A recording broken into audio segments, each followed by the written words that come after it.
കൃഷ്ണ കാത്തോളനെ. ചീറിപ്പായുന്ന വണ്ടികൾക്കിടയിലേക്കാ പോണത്. തട്ടുമുട്ടും ഒന്നും കിട്ടാണ്ട് കാത്തോളണം. പിന്നെ ഇവിടെ എൻ്റെ കാര്യം നോക്കണമെന്നും പറഞ്ഞ് നാട്ടിലുള്ള അമ്മയുടെയും പെങ്ങന്മാരുടെയും കാര്യത്തിൽ ഫോൾട്ട് വരുത്തരുത്, പറഞ്ഞേക്കാം. അപ്പോ നാളെ കാണാം.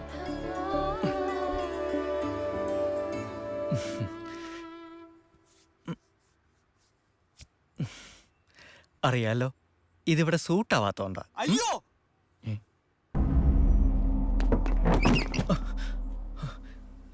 എന്താടാ? PM ആയി പോയി. എന്താന്ന്? അലാറം അടിച്ചില്ലെന്ന്. എമ്മിന് വരെ വെച്ചത് PM ആയി പോയി. പൊണ്ടാറടങ്ങുന്നതാണ് സെയിൽസ് മീറ്റിംഗ് ദിവസം. ബെസ്റ്റ്. അപ്പോ മോനിവിടെ AM ഉം PM ഒക്കെ ശരിയാക്കിട്ട് വാ. ഞാൻ പോണു. ഓക്കെ? അയ്യോ ജീവട്ടാ, ഒരു 5 മിനിറ്റേക്കോ, ഞാൻ ഇപ്പൊ റെഡി വരാം. പോലട്ടോ. ഞാൻ ആ കഫറ്റേറിയ വെയിറ്റ് ചെയ്യാം. നീ വേഗം വാ. ആ ഓക്കെ ഓക്കെ ഓക്കെ.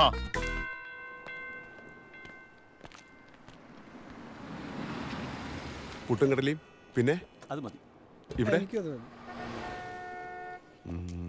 ബഷീർക്കോ, ഓ, എക് കീമ പറാത്ത. എന്തിനാ ജീവ രാവിലെ തന്നെ പൊറോട്ട വലിച്ചേറ്റുന്നത്? നല്ല പുട്ടും കടലക്കറിണ്ട്, എടുക്കട്ടെ?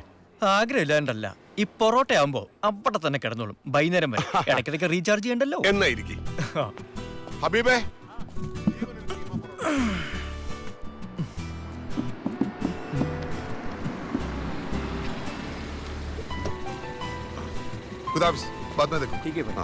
ചെല്ലോ, നല്ല കോളായിരുന്നു തോന്നുന്നു.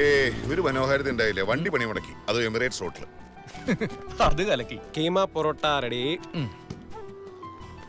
അതെ ജീവേട്ടാ, നാട്ടിലേക്ക് ആരെങ്കിലും പോകണ്ടെങ്കിൽ ഒന്ന് പറയണോട്ടോ. ചെറിയൊരു പൊതി കൊടുത്തു വിടാനാ.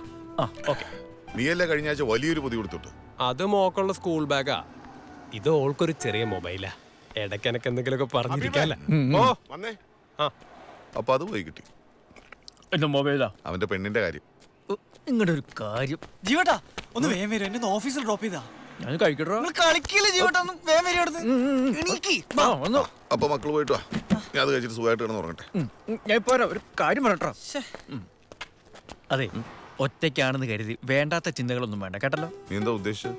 ആരെയും വിളിച്ച് റൂമിൽ കയറ്റാൻ നിൽക്കരുതെന്ന്. ഓടതണ്ടി, എനിക്കല്ലേ പണി.